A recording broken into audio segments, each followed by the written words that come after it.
Hello, welcome to Two Madins Podcast. It's a brand new week, and today we're talking about soccer, football. 2 weeks more to the UEFA Champions League final and Europa Championship final too. So on the 1st of June, 7 p.m., it's Liverpool versus Tottenham. And I'm rooting for Tottenham because I'm a Manchester United fan. On the 9th of May, it's Europa. The small boys are playing. Chelsea versus Arsenal. Yeah, our small people are playing. And today I have two panelists from Pen TV. Okay, Nanette has been on this podcast for some episodes and she's back. She knows a lot about football. So, Nanette, what's up? Hey, yeah. Welcome. Thank you. It's been some time now you came on our podcast. Know, right? Yeah. And we have a new guest, Thomas. Yeah, Thomas supports Liverpool. A team I don't like. So we're going to argue a lot on it. So, welcome. Right, so, Nanette, when I called you for us to do this podcast on UEFA Champions League and Europa, what was the feeling like? For me, I was excited, You love football. I breathe, I eat. Everything football. Right? Yeah. I was excited. I'm like, okay, I can't bully you here, so. I'm not excited because my team didn't do well this season. We are not playing in final and all that. Thomas, how was the feeling like? It was terrific. Having completed a miracle nobody expected. Yeah. That 3-0 defeat. I was shocked, Yeah. People thought that, look, it's done. I was shocked because that very evening when I came back from work, I thought they couldn't equalize all. So when I was coming ahead, okay, Liverpool has scored one. I said, let me sleep. By the time I woke up, Barca would have qualified. Yeah. So I was there ahead. Oh, Liverpool. So Liverpool has come back 3-3. And I was like, ooh, Charlie. And I was sure. I said, wow, this is a miracle. Yeah. They did very well. Yeah, Liverpool were out for it. And Klopp himself wasn't even expecting us to no one expected you qualify, because he was even talking about winning and not qualify, but it turns out that the power of Anfield manifested once again. Sure, true. So Nanette, your first question, your first thought after the final whistle of the second leg of your team's run to the final? My heart was in my hand. Mm-hmm. It was like we're saved by grace. The first leg we went to Germany and it was 1-1, and they came and Yeah, I remember telling you that that team can beat you. I tell you, it was 1-1. Went to extra time, penalties, and I must commend our goalkeeper. Kepa. He made some pretty good saves. True. So it wasn't one of our best performances, but thank God we still through to the finals. Thomas, what about you? Final whistle when you won against Barca, the almighty Barca. Everybody take Barca to win the Champions I just League. couldn't control my feelings at the time. I've always believed Liverpool can pull something off at Anfield, but I wasn't expecting this one. I was thinking maybe I was siding with Georgian club that maybe we will beat Barca all right, but not qualify, because the tax ahead was huge. You have to beat them 4-0 to stand a chance of qualifying. And even Barca coming to that game, their Twitter handle tweeted that we score one day and they will have to score 5. Yeah. So all these things. I saw that tweet. But true. Anfield, anything can happen. So I thought that look, the guys can do this, but it was so. Just amazing. Yeah. The most time Manchester has this beautiful comebacks in football. Yeah, okay. We are teaching you guys. But no, that's not the point. We are teaching Liverpool. Liverpool is the real comeback kings. Istanbul. Yeah, okay, you also did the comeback. With Milan. Up until that. True.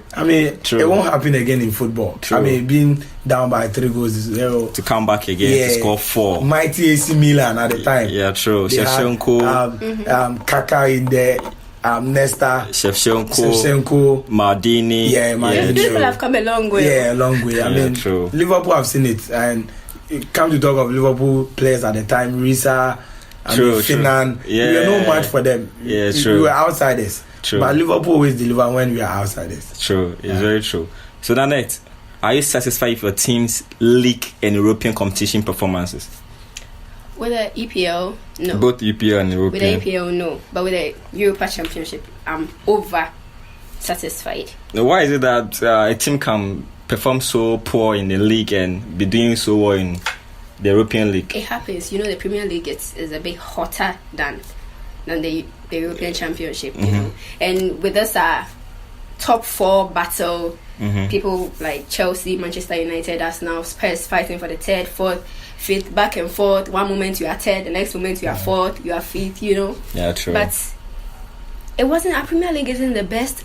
Sometimes I get amazed how we're able to take the 3rd spot on the table. It got to a time I thought nobody wanted the 3rd spot. The 3rd spot, you know.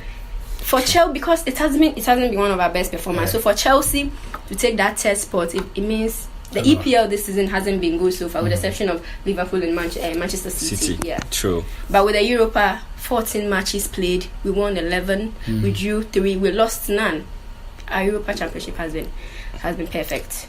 Yeah. Thomas, what about you? European and then the league EPL. I think for the EPL, I mean, we did all we could, and I felt we lost the Premier League when we lost our City.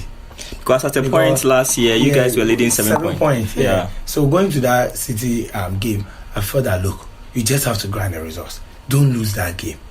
So immediately we lost that game. I mean, I've always been a fan of Mourinho. Mourinho would have gone in there at the Etihad and be thinking, look, I'm not going to win this game, but at least a draw could do.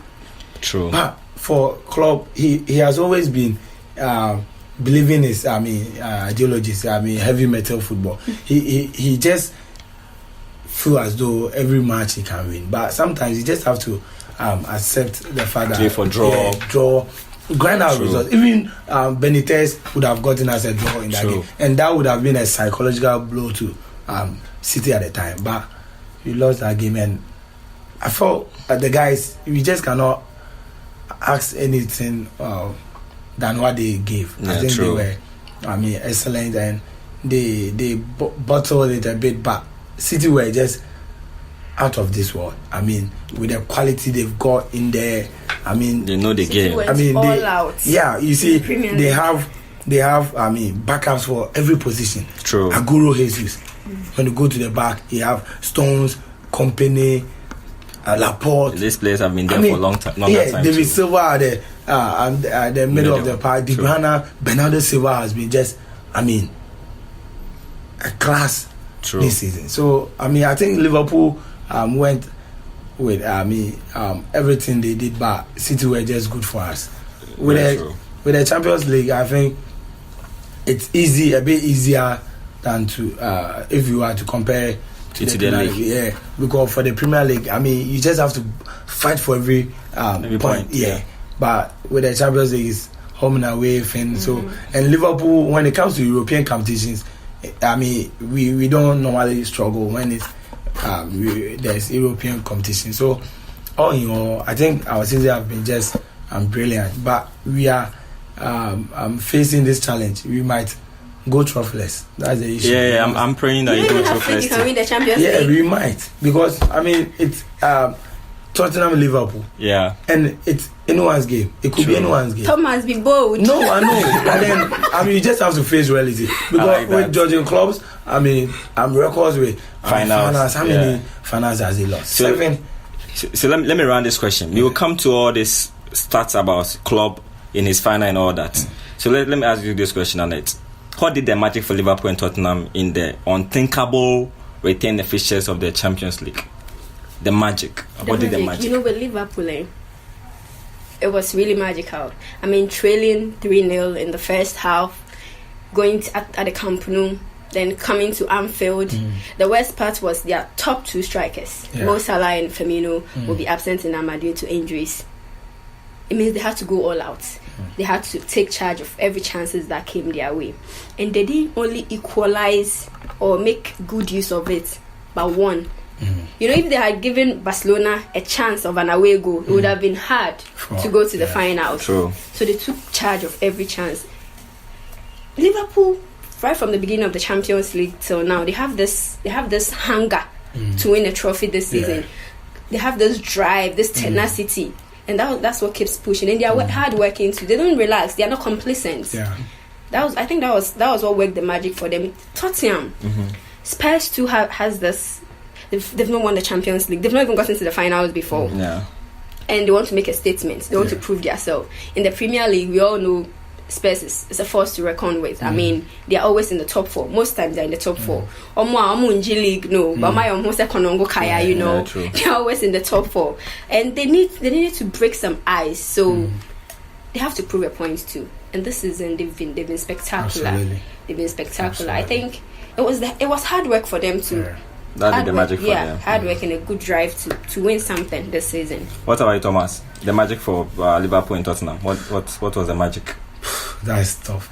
I mean, Liverpool fans were, as I said earlier on, we knew we could win the game, but you see, we weren't expecting that. I mean, Barca coming into that game, they have Leo Messi. Okay, we also, as Annette Riley said, we didn't have Salah. our best players at the time. Salah, Firmino is the glue for this club's team. The playmaker. I mean, he's the playmaker. He makes everything tick. He drive away defenders, and Salah gets the chance to score. So going to that game, you have to turn to a certain, player who has not been playing in Origi to lead the attack. So I thought, when the lineup came out 1 hour before the game, people were like, Liverpool are out. Because, nobody expected Origi to produce their goods. Yeah, true. And we had this luck with that early goal. I think it did help. When Jordi Alba made that mistake, Manny Pounds and sliding Jordan Henderson, who normally don't get into the box. But on that day, he was in the box at the right time, and he shot, and Ter Stegen Paris, and Origi did the rest. So I think Liverpool got the start they needed, and they carried on the during the game. Yeah. So Messi was unlucky on the day because he should have scored. I think he should have scored. But Liverpool did what they need to do. As in taking your chances. And in games like this, chances come at a premium. You don't normally get chances on a regular basis. But Liverpool were clinical on the day. Look at what Arnold did. The kid is only 20 years. Look at, the vision he had at the time. 3-3, peg 3-3, and he saw the chance, and he never disappointed. So I think it was, something you have to contribute. The fans had a part to play. I think they supported the team to the max. So yes, so they did well. I think they were the 12th player on the day. So all in all, it was a remarkable feat to achieve by Liverpool. What about Tottenham? Tottenham, I think it was a bit of complacency on the part of Ajax. They, after going to up first half, right? Yeah, they were leading 2-0 at halftime, so they thought, come on, they will have to score 3, so it was done deal for them. But Pochettino has been brilliant. The man too never gives up. I really like the manager he has become. So they needed it more than Ajax. So I think all in all, Tottenham also pull off a magic and rally. So to me, I believe that with Liverpool's coming back, I believe so much in history. Barca has not scored Liverpool in any European competition before, and knowing that history, it dangers you to also protect your history. They've scored us, but no, eliminated us. Yeah. Thank you. So I felt that also prepared the team to win, and when you encourage players that we have this history around Liverpool when it comes to knockout stages, they can Barca can score us. It prepares them to fight harder. And another thing was that Mo Salah not playing was a good omen too. Absolutely. So the attention wasn't on anybody. Yes. And Liverpool didn't have anything to lose because they were down by 3 goals. Yeah. So just play anything you want to play. Just give your best. Enjoy the moment. And what I think that did the magic for them. Yeah. History. That the players were willing to fight to the end. Yeah. And with Tottenham, I think Tottenham also drew inspiration from Liverpool. Yeah. Knowing that Liverpool came from 3 goals down to score 4, and the mighty Lionel Messi playing, it gave them that energy that they can also make it through. And I think that when it comes to Champions League, when you lose concentration, that's it. There's no place for. And Tottenham players, some of them have been there for years now, for seasons now, and they're mentally stronger than Ajax. Ajax is a young team, though they play good football, but mentally they're not that strong like Tottenham. Yeah, I think that did the magic for Tottenham too.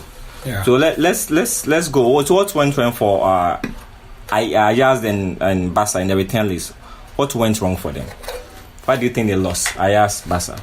With Barca, I think it was overcomplacency. They didn't learn a lesson from their last season match with Roma.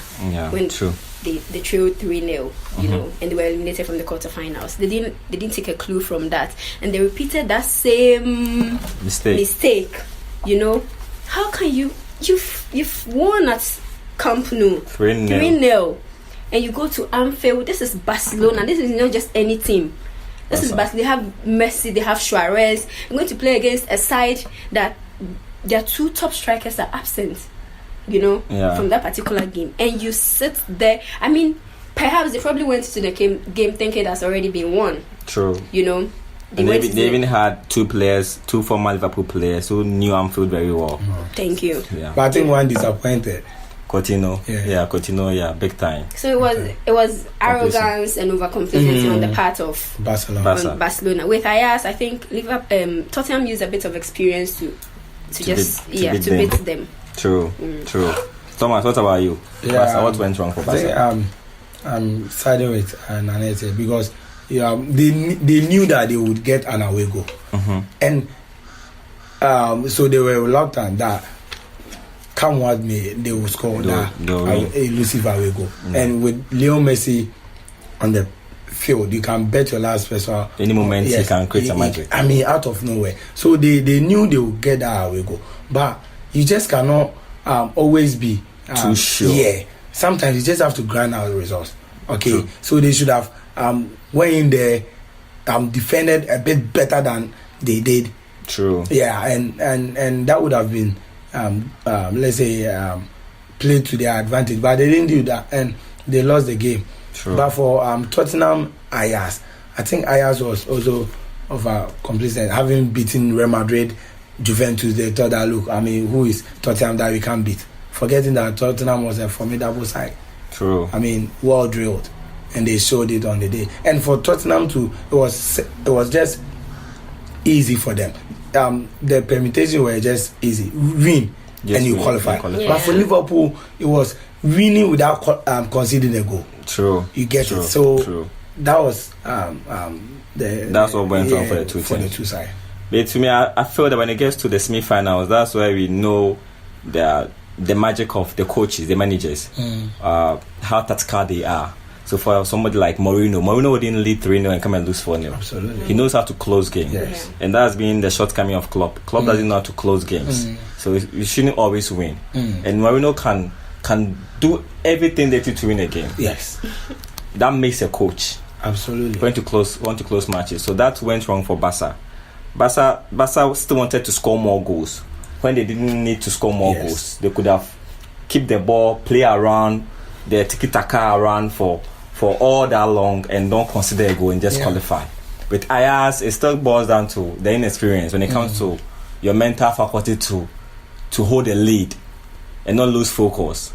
And see, Tottenham have been coming back and forth into the Champions League for some time now, and they know they have been through all these things, so they had nothing to lose. So they threw everything at Ajax, and that's worried Ajax the last minute. And I think this guy was inspired. Lucas Moura. Yeah, Moura. Yeah. Lucas was one of the best players back then. Back then, he was one of the best European players. PSG. Yeah, PSG. You also the potential he was. Yeah, Moura. He's really good. So, with all fairness and objectivity, which two teams are favourites ahead of the UEFA Champions League and Europa finals, and why? And Annette. Like, with me, who's personally, favorite? I wouldn't pick any favorite. Like, all the teams are a force to reckon with. Liverpool, Tottenham. You have to make a pick. Like, who is a favorite? But definitely to be a favorite. Okay, Liverpool. With the Champions League. Liverpool. Why Liverpool? Why Liverpool? You want to believe me? No, not. Why Liverpool? Why did you choose Liverpool? Because I feel it's been a long time coming. I mean, Klopp, how many times has he gone to the finals? Wabreo. No, true. Wabreo. He's a very patient man. Seriously, if it was Chelsea, we would have sacked him long time. Chelsea fans, we don't have that kind of patience. So I think I should commend Liverpool fans. They are one of the patient people I've ever come across. What about Arsenal fans? Arsenal fans are very too. patient. They are very patient. Very patient. Unlike Chelsea and United, you know. Yeah, true. So United used to be patient, but now I'm not sure. No, they're not. So I see a hunger for a trophy for Liverpool this season. So they are the favourites.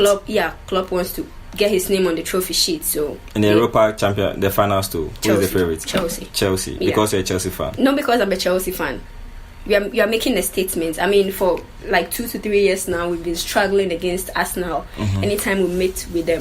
So we want to prove a point. We want to prove a point this final that they don't have that edge over us, you know. Okay. So yeah, Chelsea are the favourites. Thomas. Well, I think Liverpool clearly is the favourite here. Having been there last year, I mean, they've tasted it, and they've been. This is our 11th or 13th final. I stand to be corrected. So I think it will make us favourite because of our history behind, as far as the competition is concerned. But with Chelsea, Arsenal, I think Arsenal is the favourite. Why? Yeah. Because Unai Emery because of their coach. Yes, and he has won it. You people are jokes. So I think he and Sarri hasn't won a major it doesn't trophy. matter, yeah. So it's also this is where he wants to win a trophy with Chelsea this season. But you know, I mean, in games like that, as you rightly said, it boils down to tactics. You get it. I've been there. I've witnessed it. I've won it. You've not been there. This is your first time, so you'll be contemplating how to go about it. How to go about it. But me, but notwithstanding that Chelsea can pull out a surprise, but it's not we can't. We will. I doubt. I think Arsenal is the heavy favorite here. Yeah, true. With Unai at the helm of affairs. True. And that's the only way they can play Champions League football. So that's also a motivation for them because they finished outside the top 4. So they will be going in there needing Champions League football because Arsenal is not an Europa League team. Yeah, true. Okay, true. So they will be looking to get in there via the cup final. True. So that makes them favorite.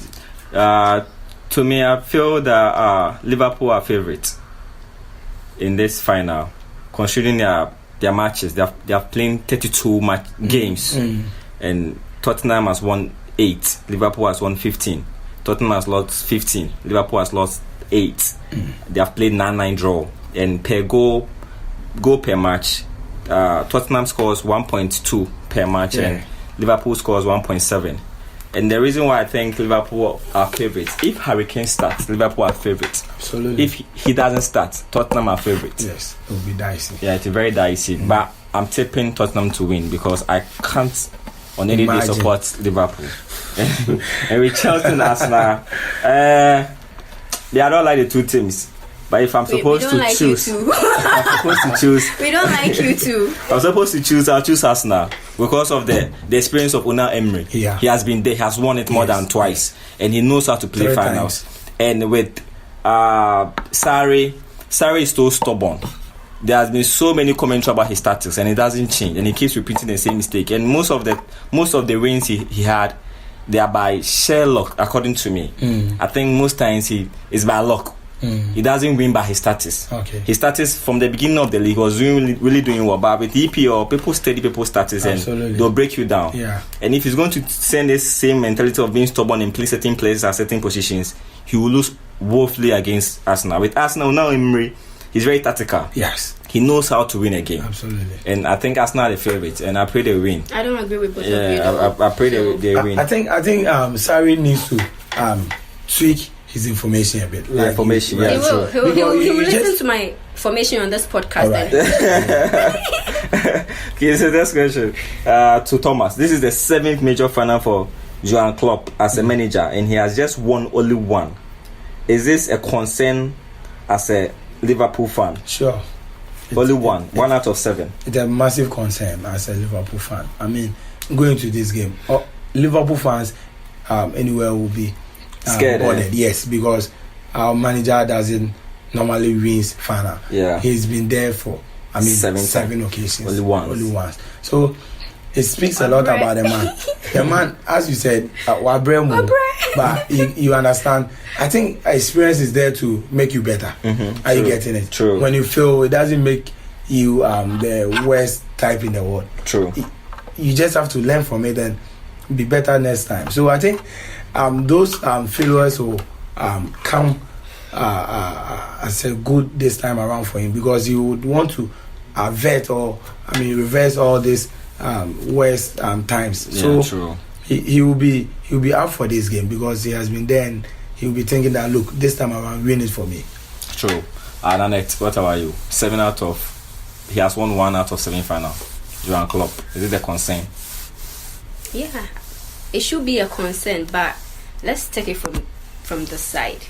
I think he has had the experiences like piled up there, so he knows how to maneuver his way, through it. But with this particular finals, I think he will pull a surprise. Absolutely. Yeah, he will. I'm just hoping. He has to, cause so that he can silence his critics. Yes. He has to. Else it will be a tag there that Sir Liverpool coach now on the quarter finals. I didn't want it will be a tag. It will be a label. Don't you think it will be a pressure? On him. Yeah, definitely there will be pressure on him, but he has to handle the pressure. He has to. That, he has to. I think it's a major concern because 1 out of 7 is a major concern, and this is not Barca. So when he approaches this match as going to face Barca, he will lose. Yeah, you have to approach this match as playing Tottenham, who has been playing in the EPL. Tottenham knows how to play EPL. Yeah. They know how to play any team, and any day their goalkeeper can save so many balls from entering the net. They are really good. They have good players too, and these players have been in the team for seasons upon seasons. And to me, I don't think Klopp will win this final. Why? Because I feel that he doesn't know how to close games. But finals, you have to learn how to close games. Klopp will attack, even be scoring. If he's scoring like 5 goals, he still wants to score more goals. Yes, and he doesn't know how to close games. And Pochettino is a mentally strong man. He knows how to play tactics. He knows his tactics very well. So it's a major concern, and the pressure, as you said, is piling up on Klopp to deliver. And if he doesn't deliver and goes trophyless, I think he will only have like a season to remain at Liverpool. They'll sack him eventually. Yes, because you can't be in the team. Totally agree. A Liverpool team with that history and be there for that long and can't win any trophy. He made a funny comment when he first landed at Anfield. He said that in 4 years' time, if he's not able to win us a trophy, maybe his next job will be in Switzerland. So he predicted his future. So he knew that the 4th season he will be winning. So hopefully he wins it. I pray he does it. I pray he goes to Switzerland. See the hater. Yes, I know. So Sarri hasn't won the trophy. Yeah, to become a youth fan. Sarri hasn't won the trophy as a manager. As a Chelsea fan, do you think Chelsea will elevate his record with the Europa Cup? Sarri. You know what? Sarri, this is his chance. We've given Chelsea, the whole team has given it to him on the silver platter. He can't screw this up. He can't screw this Europa finals up. I mean, if he should win it, he'll be like the first Italian manager in like 20 years to get a Europa Cup. And it will be his major trophy ever. He's a manager. He's growing. He's aging. He has to get his name on the trophy sheet. He has to win trophies. So that in case he leaves Chelsea and he goes to another club, he'll be like, okay, I've won this, I've won that. But right now, you don't have any record. And Chelsea was able to hire a manager like this. It means we even give people chances. So we have something to lose. Sarri has something to lose. So he has to win. He has no choice. He just has to deliver. And without his 4-3-3 formation, he has to do something about it. Because if he doesn't change it, he's so stubborn. Jorginho, he brought Jorginho from Napoli and all that, and he's made Jorginho like the pivot of our midfield. So if he doesn't, which obviously is not working for him, it's not working. It's not working for the whole team because with that he has sidelined Kante. We also how Kante did last season, but And Kante is a defensive midfielder. He's not an attacking midfielder. So when you sideline him, it's like you are putting him in an unfamiliar position, and it kind of cripples his performance. True. So he should rather sideline Jorginho. He hasn't performed well. He hasn't delivered, and put Kante in where he is supposed to be for the guy to be free and move. And we should win this cup once and for all. Cause that's not for him now, Dodo. Thomas, what about you? Well, for Sarri, as Nanette Riley said, they have to win it. And for me, I think it will be a proper send-off for Eddie Hazard, who is destined to leave the club. Thank you. And they wouldn't be able to sign players necessarily if the ban is confirmed. So I think Sarri will have something to lose here. He just have to win it. He's aging, as she said. So, but the issue now is he just have to vary his tactics. He just cannot be that stubborn. I mean, yes, this is Premier League. This is not Italian League. I mean, matches are played at a very low pace and all of that. But with Premier League, it doesn't work like that. I mean, there's this fast and furious type of football. So true. And Jorginho in there can hustle attackers. True. Enough, like he's a lazy midfielder. like what Kante would do. So I think he just have to balance the team, and he will get results if only Kante recovers. Yes, that is my prayer right now. Yeah, I keep asking myself. Let's be honest. Chelsea fans don't want Sarri there. Some are even hoping that they lose, so that Sarri is sacked. A friend of mine is hoping. Some Chelsea doesn't really need the Europa Cup to do anything. All they wanted was to come to the Champions League, and they don't believe that Sarri can do anything magical in the Champions League. It's a waste of time. So, to me, I think even some of the players wouldn't even love for him to coach them in the Champions League, and it's quite dicey. I don't know whether the players will be that hungry to win something for him, so they keep him at the club, or they sabotage him and so that he loses and they sack him and bring a proper well-known coach. So it's I don't know. I feel like I feel he wouldn't win. I think they have to win because now with the ban, the looming ban, I'm not sure any renowned coach would want to come to a team and not signing players. Okay, so like he's stuck. He's stuck. So Chelsea fans just have to just support the guy and let the guy win something. After all, if he wins, it's for Chelsea. It's not for Sarri. True. Although that's a good point. It will be on his CV that he won, but it's for Chelsea at the end of the day. True. So Nanette, Unai Emery has won the Europa Cup in 2004, 2015, and 16 with Sevilla. Can he do it again with Arsenal since he is the master of this competition? He can. Yeah, he can. I mean, he's a specialist of Europa. Yeah, no doubt about that. Yeah, 3 times in a row. He's a specialist of Europa. He can. It's a big threat to us. I'm not saying because I'm a Chelsea fan. I mean, I have to be realistic here. He can. That one, there's no two ways about that. He will. He won't. He can. He can, but he won't. He will. So we just have to just get our tactics, our formation, first 11, like everything right. Because Arsenal, like I said earlier on, for the past 2-3 years now, anytime we meet against Arsenal, we struggle. We've been struggling. I think the only coach that has this edge over Arsenal that came to Chelsea was Mourinho. Mourinho there, don't go there. True. You know. But aside Mourinho, Conte doesn't have this edge over us now, same as Sarri. I mean, we met them in the Premier League and they scored us and all that. So Unai Emery he can pull a surprise. I won't even underestimate him. Didier Drogba at the time was their nemesis. Yeah, he always scored. Exactly. True. Exactly. What about Thomas? Unai Emery, can he do it again? I think as it stands now, he can. He can do it. Okay, then let's go to the next question. Mauricio Pochettino hasn't won any European trophy for Spurs since he joined them in 2014. Spurs are regarded as the perennial underachievers. Would winning the Champions League be the bigger announcement that they are ready to rule European football? He hasn't won anything since 2014. And even he hasn't even won anything as a manager in European competition. He first managed Espanyol, Southampton, then Tottenham. So he lacks that experience. But, you always have to start from somewhere. So it's a very good start for him. So I like the man.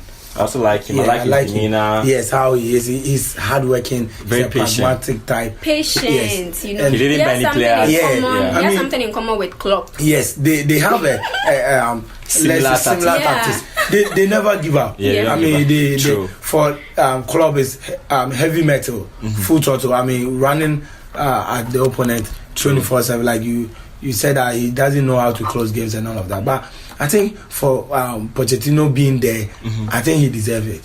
He has True. worked ever so hard to be there. So hopefully he can do something and Yeah, win. true. I'm hoping he wins because Klopp has won one title before. So I'm Okay. hoping that But Pochettino Klopp- wins. Okay, He wins this time. so that and they can balance he it. Can be a par. he cements his name in the European I'm football. afraid Yeah. They it's walk going to be alone. difficult.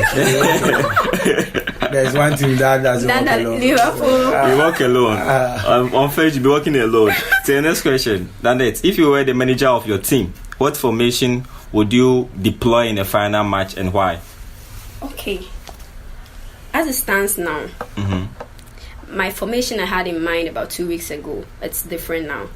Because what I had 2 weeks ago, I had Loftus-Cheek in there in my first 11 and all that.